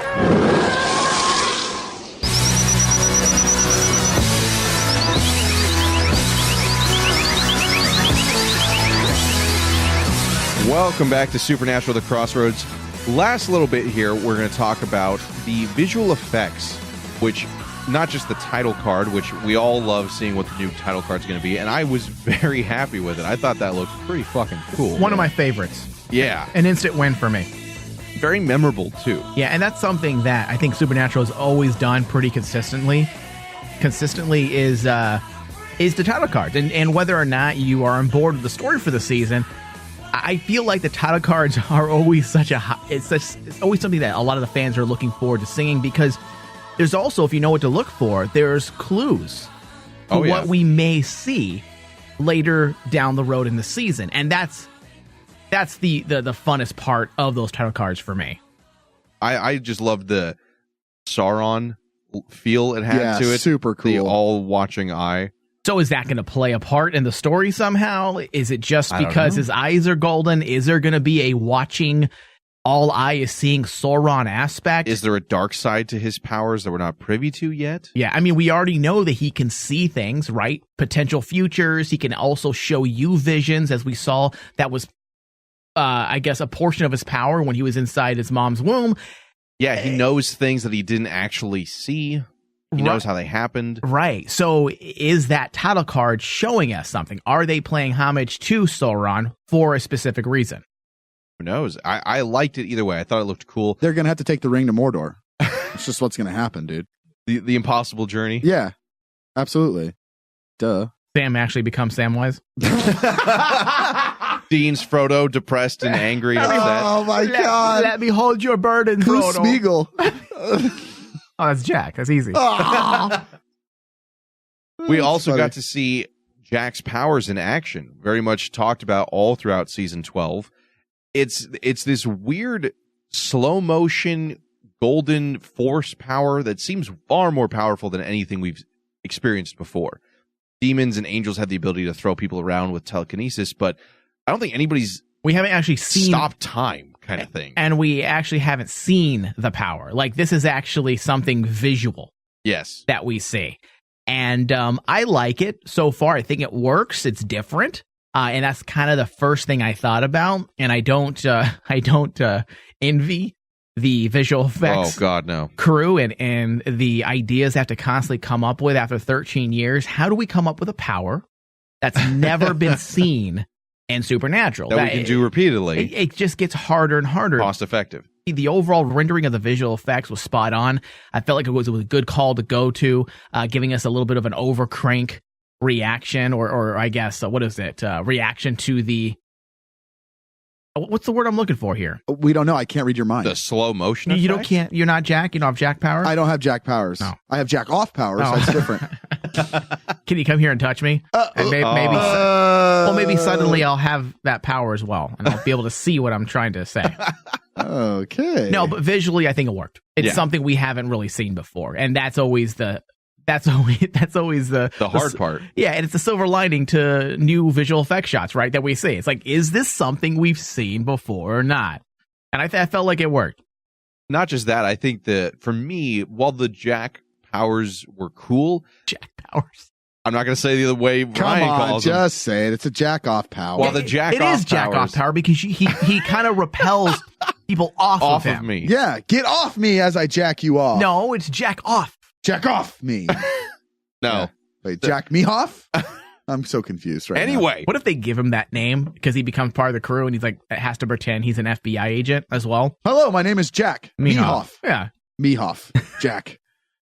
That would be amazing. I wonder if they can get away with that on television. Dude, I would pee my pants laughing. Yeah. That is a joke made for me. God. Yeah, that's a joke you wrote right here with Mike. If you're listening, guys, jack me off. Write that as a thing, and at least one person will pee their pants. Yeah, forget butt shake. I mean, that's not funny. Yeah, no. Jack Mehoff. Yeah. That's so much more clever. Gold. Yeah. Very witty and original. Yeah, it's never been done before. Nope. Anyway, the part that I was more interested in was seeing more of the alternate reality, just because this is a completely alien environment with new monsters, new characters, new old faces we haven't seen before. I'm glad we got to see a little bit of that in this episode. It was only a couple of minutes, and I can completely understand with how much that has to cost. Right. Just for setup, color grade, the whole works. Oh, dude, I'm with you, man. I'm so psyched to see what that alternate reality looks like. That I am super fucking excited for. I mean, I've been following Adam's tweets religiously during summer, during hiatus, to see what he's talking about in terms of what they're looking for in terms of sets, and I can just by his tweets and the tech scouts that he's tweeting out, there's going to be some big moments this season. It's going to be fun. Yeah, I'm definitely looking forward to that. Oh yeah. So before we get into our final thoughts on the update or the upcoming episode, we're going to take a couple messages from fans, their feedback on the episode. Cheryl Peterson says, I cannot wait to hear your live show for the first time. Just discovered the podcast and listened to all of them while driving Uber. Holy crap. Jesus God, thank you. Please wash your ears. Yeah, I'm sorry for how stupid I am.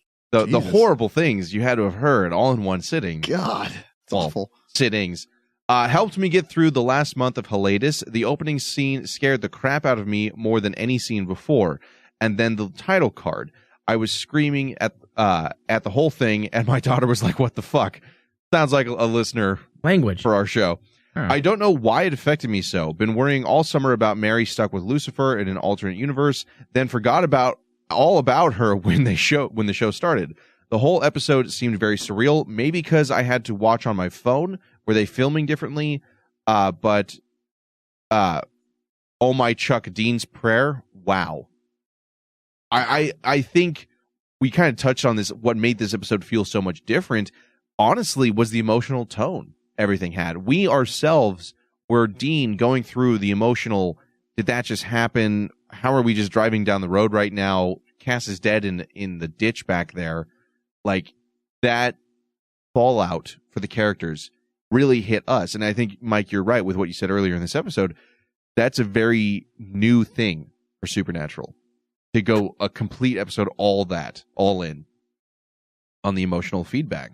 So, Donna, I apologize right away. Phaneuf? I don't know. Phaneuf. I apologize. I'm sorry. I didn't even see this. I need phonetics.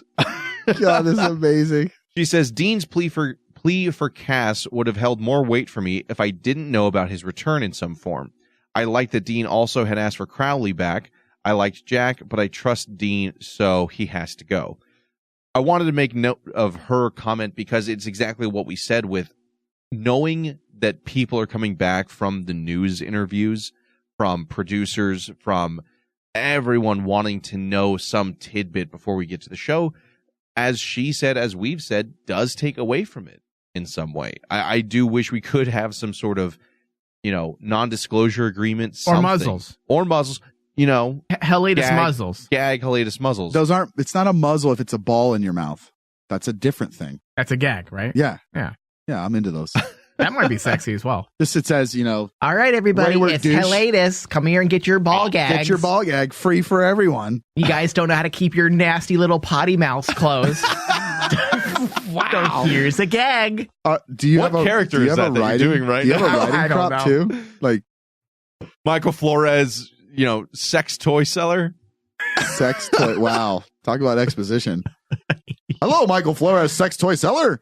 There's a colon. That's not his full name. Hey, guys, wait, his colon. Guys, how can we get these actors to shut the fuck up? Have you seen? I got an idea. I think we should shove my panties down their mouths. Have you heard of Supernatural the Crossroads? They have a ball gag. That's a good idea. We could buy a lot of those. Yeah. We'll just sell it to the cast. How about me? Shut up, Jensen. Here's a ball gag. Shut up. How can I quit talking about what I'm going to do?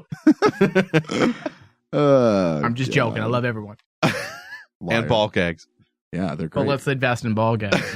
You know what? I think that's going to be a douche on it. I think that's going to be a Patreon gift. There we go. How deep? Valentine's Day is coming up. Oh. A wayward douche ball gag and chain. Oh my God. We need to make that happen. Yeah. That is all really right. weird. Ashley Frank says, overall, I love the episode. My heart broke about 100 times. Yeah. The first time we saw Jack's powers was a little weird for me. Not sure if it was the duration of the shot or the fact that I had no idea what to expect. But when it's shown later in the episode, I did not have the same what the fuck feeling. I think it was very different. I think it was intentional to be like, you are supposed to be sitting there watching and saying, holy shit. It was jarring. What? We don't see things like that. Anytime someone is tossed around the room, they're just simply tossed around the room using possibly, some wires, and it's very simplistic. This was very different. This was wires, an overcranked camera, and then they finessed it with some visual effects. So it was layered. It was a layered technique, and usually they don't do things like that. Well, it takes forever. Yeah, so it was jarring and it was different. I agree with her. I agree with Ashley Frank 100%. It was kind of a what the fuck moment. It's like, whoa, that's different. Absolutely.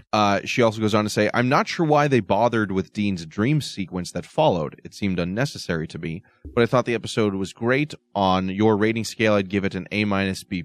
What dream sequence? When Dean gets knocked out by Jack, he has a flashback to Mary going up against Lucifer, but instead of punching him, he lights her on fire. She loses the fight. Oh, yeah. And I think that was simply to show where Dean is at mentally.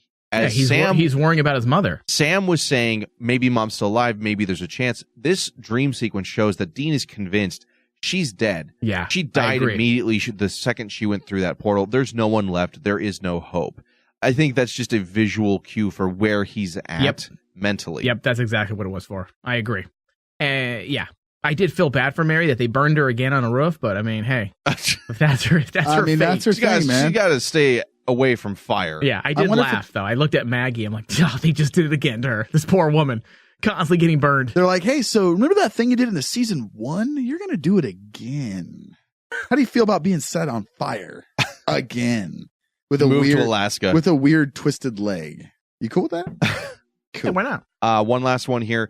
Joanne, I apologize if I ruin your name, Gaither, said, one of the reasons I like listening to you guys is you cover things from a different perspective than strictly as a fan. I usually don't notice things you do, the things you do, because I guess I'm just fixated on the other things. I enjoyed the premiere and kept hoping that there would be some last-minute reprieve when preparing to burn Castiel's body or vessel. Dean's face looked so defeated in those last scenes, heart-wrenching. Dude, so did. I thought Alexander Calvert did a great job as Jack. A couple of times it sounded like Sam called him Jake, but that must have been my old age hearing. I'm looking forward to where this goes and how Jack develops. I've been a little torn recently, feeling like this is going to be more same old stuff, but I did like the episode last night, and I'd like to hear our thoughts. I think this is going to be a much darker season. I think, that's why we did actually burn Castiel's body. Yeah. This season's premiere is very much about the tone for this season being sometimes you lose. Sometimes you're not always going to win. Yeah. We've had some kind of, you could argue, Deus Ex Machina, where God himself shows up to stop the darkness. And, despite the numerous resources. Sorry. That was a mistake. Despite. He's showing up right here. Despite the numerous resources that the British Men of Letters had, a motley crew of 5 guys, take them out and send them packing. Yeah. This episode, the season finale of season 12, is very much supposed to kick our heroes down and see them in a different light, see them without help, without allies. And I think that's where this is going. So while I can see some of the idea that it'll be kind of the same thing we've seen before, I mean, it's supernatural. It's never going to be distinctly different to a dramatic degree, but I think we are going in a much different tone than we have for the last few years. This is setting up to be what I feel like season 10 was alluding to with a Demon Dean and a darker story. I think we're actually getting it now. Yeah. Yeah. And overall, the motif of supernatural is always going to maintain what it started as. It's going to be supernatural. It's going to have similar themes and whatnot. However, it's the way you get there. How are you going to connect A to B to C to D? That's what you can do differently. You can hit different emotional highs, different emotional lows. That's how you do it. That's how you maintain the relevancy to the story and keep people interested. Because as I said earlier in the show, I mean, we're on 13 seasons, and yet you can get people emotionally invested within the opening 10 minutes. Yeah. There's something there. Absolutely. there's something there. And yes, there's going to be certain elements that we see again, and that's, in a lot of ways, that's life. But I think we can always count on Supernatural and the writers in that room. They always make for the most part, they make a good call in what we're going to see and how we're going to get there. And it's not so much how the story's told from A to B as it is how our characters react. And that's why we've stuck around for as long as we have. Exactly. It's all about Sam and Dean. And as long as the story revolves around them and we still care about them. As long as we care. It's always going to work. It's always going to work. So with that, guys, I think it's time for us to do our own final thoughts. Ryan, I'm going to come to you. What did you think of the episode? What's your overall grade for the season 13 premiere? Man, where do I start? I think we'd already talked about it a little bit, obviously, this entire episode, but I definitely really liked this opening. I thought it was nice to see the emotions. It was nice to see, where we left off. I know we've done that a couple times, but this one was well done in the fact that I felt the pacing of the entire episode was really well done. I even mentioned it in our group chat that we have, that I thought, typically I'm not a huge flashback fan or time jumps or anything like that. But the way they did it in this episode, the one that stood out the most was me, with Dean's hand. What happened to your hand? And then they did a flashback showing the praying scene, which was probably one of the most powerful scenes in this episode for me. I think Carver came back and directed that. Did he just come back and was like, "Oh, do this flashback"? Yeah, I don't know, man. I felt like that entire scene there was a culmination of a lot of things with Dean, and seeing him, and we had discussed it, talking about Crowley, saying, "Hey, bring back even Crowley." Like, just everything about that was incredibly heavy to me. I immediately liked Jack, and I agree with everyone. I think they're bringing Jack in to really kind of build him up where we start to like him, and then it's all going to crash and burn. I think, at least that's my opinion. Yeah. I'm excited to see where this season goes. I think this was a nice somber episode and not like I said, a Michael Bay explosion fest, to get us, we don't need that. We need to see the characters reeling from the effects that just happened in the last season. And I think it's important for us, for characters and everything, for that to happen. So I did very appreciate this episode and how they did it. As far as grades go, honestly, man, I really truly believe this is one of the better season premieres that we've had in a while. And I really did like it. I even Mike and I were talking about how it felt different, and it was a good different. And I think that's what I really liked about it. So I'm going to give it an A. It was an A for me. All right, Mike, final thoughts. Well, 13 seasons, right? Yeah. 13 years, and you sit and you wonder and you scribble, I'm sure as a writer, wondering how you're going to do this. How are you going to do this? How are you going to jumpstart the season and make it matter, make it feel different? And, as Ryan just said, some of the Supernatural premieres are a bit hit or miss. Yep. And, they have been. And not that they're bad, but sometimes they don't fully hit all the emotional highs of that we're looking for. Right. Particularly when you connect them to what we saw in the season finales. There's a sense of starting over, as I was saying earlier in the show. Not always, but sometimes. And I think this season premiere didn't have that sense of starting over. It wasn't a reset. We kind of worked through all that in season 12. Unfortunately, I think that's why season 12 struggled a bit when it comes to the story, because again, I'm going to harken back to our discussions last year where we specifically laid out Dab's plan. And his plan was to use season 12 as a reboot. And if you look at his plan of action, particularly the last quarter of season 12, it really worked to get things rolling for season 13. Maybe in retrospect, there could have been other ways he could have done that and had the same effect. But despite all that, the decisions he made last year made for a good season premiere. We didn't need to sit and wait. We weren't waiting for a grandiose attack by some big bad or the introduction of a new big bad. We were able to sit and focus on why we like Supernatural. And why do we like Supernatural? Not because of the big bads. Yes, they're cool, but that's not why we keep watching. We keep watching because of the emotional impact of the characters that we care about, Sam and Dean. And that's what Dab and the writing room chose to focus on for this season premiere. It was the emotional aftermath. They didn't worry about rushing us into the next story. Yes, we had Jack, the Nephilim. He was the obvious, tangible obstacle or dilemma for the episode, because there's certain marks you have to hit when you're writing an episode of television, and that was there. Because that's how you write for TV. However, the focus wasn't that. The focus was driving home the point of hopelessness and despair, making sure we truly understand what the theme of the season's going to be. And I'm thinking right now of all the past season premieres, and I can't really pinpoint one that truly defined an emotional theme like this did. It was a home run in that aspect. Yeah. I feel ultimately not dealing with Castiel's death right away worked for the premiere. I know that some people, including ourselves, were not too keen on how it was handled during those closing moments of season 12. However, I think the lack of emotional impact last season worked to kind of get things rolling for this season. So is that A? I have to give it an A. All right. Ooh.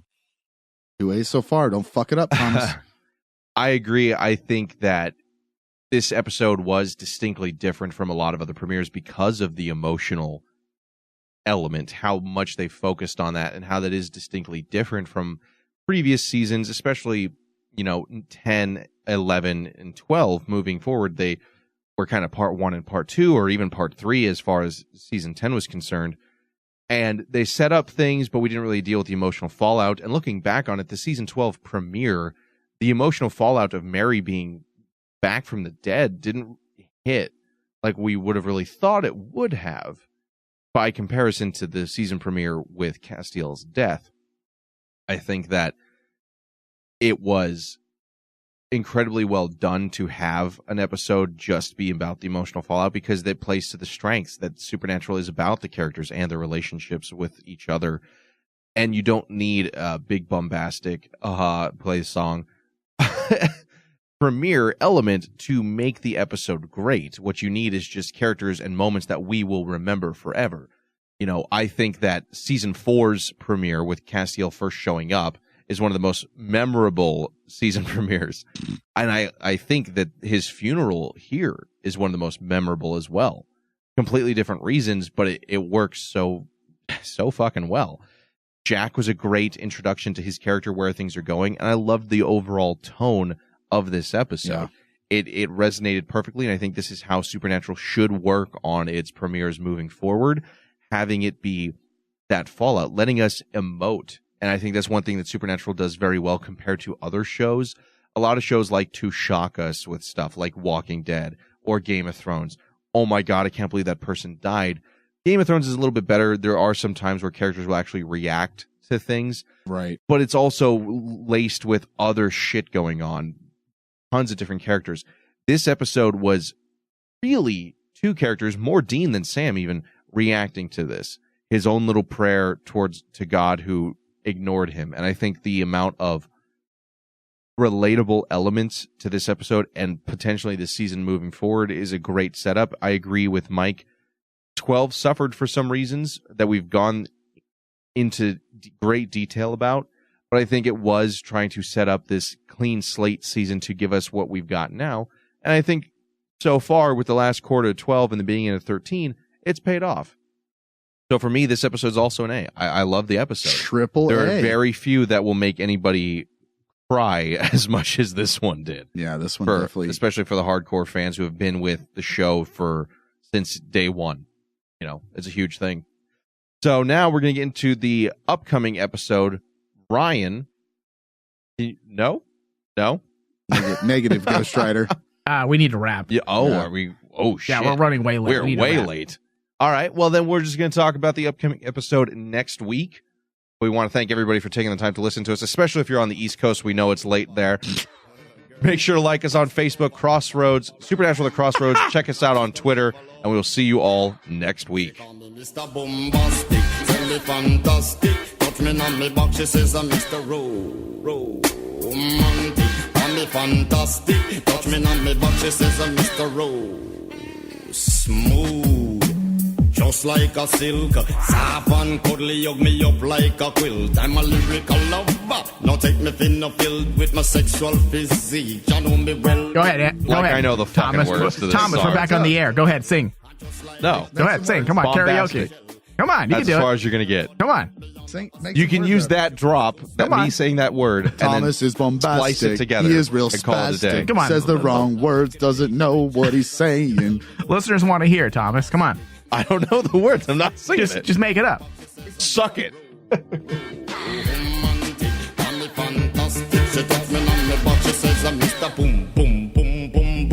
Little maggot, you are no longer a part of this story. Hey, ass butt.